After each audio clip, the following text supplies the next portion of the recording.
मुझे उस पुराने मंदिर का वो खजाना चाहिए किसी भी हाल में। पर देवी दुर्गा का वो त्रिशूल उस खजाने की रक्षा कर रहा है। तो मालिक उस त्रिशूल को हटा दीजिए, आपके लिए ये कौन सा मुश्किल काम है। वही तो मेरे लिए मुश्किल है।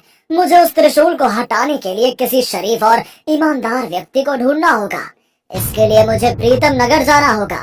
तुम प्रीतम नगर का चप्पा चप्पा छान लो और जहाँ भी दिखे कि कोई व्यक्ति बिना किसी स्वार्थ के किसी दूसरे व्यक्ति की मदद कर रहा है तो समझ जाना कि वो बहुत ही शरीफ और दयालु और ईमानदार है।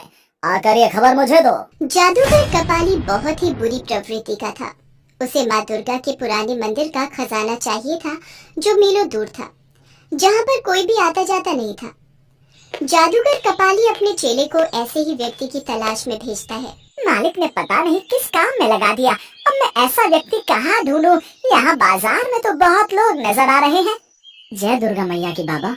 जय दुर्गा मैया की शिवा बेटा, मंदिर जा रहे हो क्या? हाँ बाबा, अपनी माँ दुर्गा को जब तक मिल ना लूं मेरा दिन शुरू ही नहीं हो सकता। जय दुर्गा मैया की अम्मा। जय दुर्गा मैया की शिवा बेटा। अम्मा संभल कर, लाओ ये गठरी मुझे दो, मैं घर तक छोड़ देता हूँ। जीते रहे मेरे बच्चे, तू कितना सयाना है, हमारे गांव की शान है तू। जब देखो किसी न किसी की मदद को लगा रहता है। अब तो मुझे घर तक छोड़ेगा तो मंदिर को देर नहीं हो जाएगी। कोई बात नहीं अम्मा, मैं ये गठरी आपके घर पर रखता हुआ मंदिर चला जाऊंगा। आप धीरे धीरे घर पहुँचो। ये लड़का बहुत काम का है, मालिक को जाकर इसके बारे में बताऊंगा। पहले इसके बारे में जान लेता हूँ। अरे सुनो भैया, ये लड़का जो अभी यहाँ से गया है, ये कौन है? ये शिवा है। माँ तो बचपन में ही गुजर गई थी। अपने बूढ़े पिता के साथ यहीं पास में ही रहता है। बहुत अच्छा लड़का है, हमेशा सबकी मदद करता है। माँ दुर्गा का परम भक्त है ये। जल्दी से मालिक के पास पहुँचता हूँ, मेरा काम तो हो गया। चेला जादूगर कपाली के पास पहुँचता है और उसे शिवा के बारे में सारी खबर देता है। बहुत बढ़िया किया, अब ये शिवा ही मुझे खजाने तक पहुँचाएगा। जादूगर कपाली प्रीतम नगर पहुँचता है और शिवा के घर का पता ढूंढकर उसके घर जाता है। अच्छा, तो अब शिवा के दूर के मामा लगते हैं। बहुत खुशी हुई आपसे मिलकर। मुझे गायत्री ने एक बार जिक्र तो किया था कि उसके एक भाई दूर रहते हैं। तभी तो मैं गायत्री बहन की शादी में पहुंच नहीं पाया था। अब इतनी दूर से आने में कई महीनों गुजर जाते हैं। मैं तो गायत्री बहन से मिलने आया था, पर गायत्री के देहांत के बारे में सुना तो बड़ा दुख हुआ। शिव 4 साल का था तो गायत्री बीमारी से इस दुनिया को छोड़कर चली गई। तब से शिवा को मैं माँ और पिता दोनों बनकर पाल रहा हूँ। अब आप शिवा की कोई चिंता मत करो, मेरा कारोबार दूर तक फैला हुआ है, इसीलिए मैं शिवा को लेने आया हूँ। मेरे साथ व्यापार करेगा तो खूब पैसे कमाएगा। ये तो बहुत अच्छी बात है। अपने मामा के पास रुककर शिवा काम धंधा करेगा तो इससे बड़ी और क्या बात होगी। शिवा भी आ गया। बापू, ये माँ दुर्गा के मंदिर का प्रसाद। ला बेटा दे, इन्हें भी प्रसाद दे बेटा। प्रसाद? कोई नहीं, मैं बाद में ले लूंगा। अभी थोड़ा पान वगैरह ले लूँ। मैंने आपको पहचाना नहीं। आप कौन हैं? शिवा बेटा, ये तेरे मामा जी हैं, गायत्री के चचेरे भाई हैं। तुझे अपने साथ लेने आए हैं। इन्हें कारोबार में मदद के लिए किसी अपने की जरूरत थी और इनकी अपनी कोई औलाद नहीं है, इसलिए ये चाहते हैं तो इनका कारोबार संभाल ले। पर बापू, मैं आपको अकेला छोड़कर नहीं जा सकता। यहाँ आप मेरे बिना कैसे रहोगे? अरे तू कभी कभी बीच में मुझसे मिलने आ जाया करना, पर ये अच्छा मौका हाथ से मत गवा बेटा। यहाँ भी तो तेरे पास कोई काम नहीं है, वहाँ तुझे बसा बसाया काम मिल जाएगा। आगे फिर गृहस्थी भी तो बनानी है ना। शिवा बेटा, तुम एक बार मेरे साथ चलकर तो देखो, वहाँ तुम्हें बहुत अच्छा लगेगा। मैं तुम्हें अपना बेटा बनाकर रखूंगा। जादूगर कपाली की मीठी मीठी बातों में फंसकर शिवा का पिता उसे भेज देता है। जादूगर कपाली शिवा को जंगलों, पहाड़ों, झरनों के रास्ते घोड़े पर ले जा रहा था। एक घोड़े पर कपाली बैठा था और एक घोड़े पर शिवा। मामा जी, आपकी नगरी तो बहुत दूर है। ये तो काफी बियाबान जंगल के रास्ते हैं। भांजे, बस थोड़ी दूर ही और जाना है।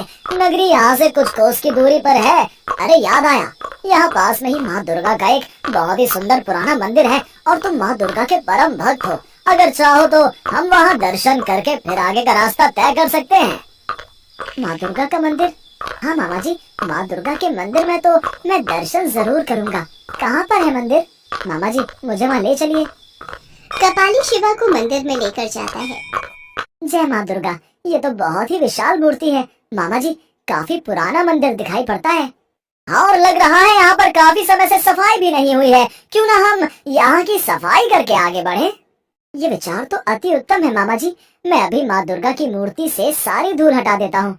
शिवा बेटा, माँ दुर्गा के त्रिशूल को थोड़ा सा उठाकर साफ करो। ठीक है मामा जी। शिवा जैसे ही माँ दुर्गा के त्रिशूल को उठाता है, अचानक से मंदिर हिलने लगता है और बिजली कड़कने लगती है। त्रिशूल के नीचे एक तहखाना था जिसमें से चमकदार रोशनी बाहर आने लगती है। ढेरों अशर्फियां, हीरे जवाहरात, सोने के सिक्के देख शिवा घबरा जाता है। उसकी आंखें चकाचौंध हो जाती हैं। मामा जी ये खजाना किसका है, वो भी इतना सारा? शिवा बेटा, लगता है कि माँ दुर्गा के मंदिर का खजाना है। अगर हम इसे यहाँ ही छोड़कर ऐसे चले गए तो चोर डाकू इसे लूट कर ले जाएंगे। हम एक काम करते हैं, इस खजाने को बोरियों में भर लेते हैं और फिर यहाँ से लेकर गरीबों में बांट देंगे। शायद आप ठीक कह रहे हो मामा जी। माँ दुर्गा का आशीर्वाद समझकर हम इस खजाने को ले चलते हैं, गरीबों के काम आ जाएगा। शिवा बेटा, मैं तहखाने में नहीं जा सकता। एक काम करो, तुम बोरियों में भर भर कर खजाना मुझे पकड़ाते रहो, मैं बोरियां घोड़े पर लाद दूंगा। शिवा कपाली की बातों में आ जाता है और वो सारा खजाना बोरों में भरकर कपाली को पकड़ा रहा था। जब शिवा ने सारा खजाना कपाली को दे दिया तो कपाली ने तहखाने का दरवाजा बंद कर दिया। अरे ये तहखाना बंद कैसे हो गया? मामा जी, मामा जी कहाँ हो? तहखाने का दरवाजा बंद हो गया है। मैं कोई मामा नहीं हूँ, मैं तो जादूगर कपाली हूँ। मैं तुझे यहाँ जानबूझकर लाया था और मेरा काम हो गया, मुझे खजाना मिल गया। मैं यहाँ से जा रहा हूँ, अलविदा। हे दुर्गा माँ, ये मैं कहाँ फंस गया? मेरी मदद करो माँ, ये जादूगर कपाली मुझे यहाँ बंद कर गया है। माँ मेरी सहायता करो, नहीं तो ये जादूगर भाग जाएगा। हे दुर्गा माँ, मदद करो। जैसे ही शिवा माँ दुर्गा का ध्यान करता है, माँ दुर्गा की मूर्ति हिलने लगती है। मंदिर की घंटियां अपने आप बजने लगती हैं। तहखाने का द्वार अपने आप खुल जाता है और शिवा वहां से बाहर आ जाता है। जादूगर कपाली मंदिर से बाहर जा ही रहा था कि तभी शिवा को एक आकाशवाणी होती है। शिवा, इस त्रिशूल की सहायता से जादूगर कपाली का वध करो। इसने मेरे इस खजाने को पाने के लिए बहुत से निर्दोष प्राणियों को मृत्यु के घाट उतारा है। शिवा माँ दुर्गा के त्रिशूल को हाथ में लेता है और जादूगर कपाली के सीने में ठोक देता है। जादूगर कपाली वहीं मर जाता है और उसका शरीर राख बन जाता है। तभी वहां देवी दुर्गा प्रकट होती हैं। शिवा, तुम मेरे परम भक्त हो। आज तुमने अत्याचारी जादूगर कपाली का वध करके मेरे मंदिर के इस खजाने को बचाया है। अब इस खजाने को प्रीतम नगर के राजा भान सिंह को सौंप दो। वो गरीबों की सहायता के लिए इस खजाने का उपयोग करेंगे। मेरा आशीर्वाद सदैव तुम्हारे साथ है। शिवा, मेरी कृपा तुम पर बनी रहेगी। माँ दुर्गा, आपके दर्शन करके मैं धन्य हो गया माँ। इसके पश्चात माँ दुर्गा अंतर ध्यान हो जाती है। शिवा सारा खजाना लेकर राजा भान सिंह के पास पहुंचता है और उन्हें सारी बात बताता है। राजा भान सिंह शिवा की ईमानदारी पर बहुत प्रसन्न होते हैं और माँ दुर्गा का आशीर्वाद मानकर सारे खजाने को गरीबों की सहायता में लगा देते हैं। शिवा का पिता भी अपने बेटे के सकुशल लौटने से बहुत खुश था। राजा भान सिंह शिवा की ईमानदारी देखकर अपने राजमहल में ही उसे नौकरी पर रख लेते हैं और माँ दुर्गा के आशीर्वाद से शिवा अपने पिता के साथ खुशी खुशी रहने लगता है।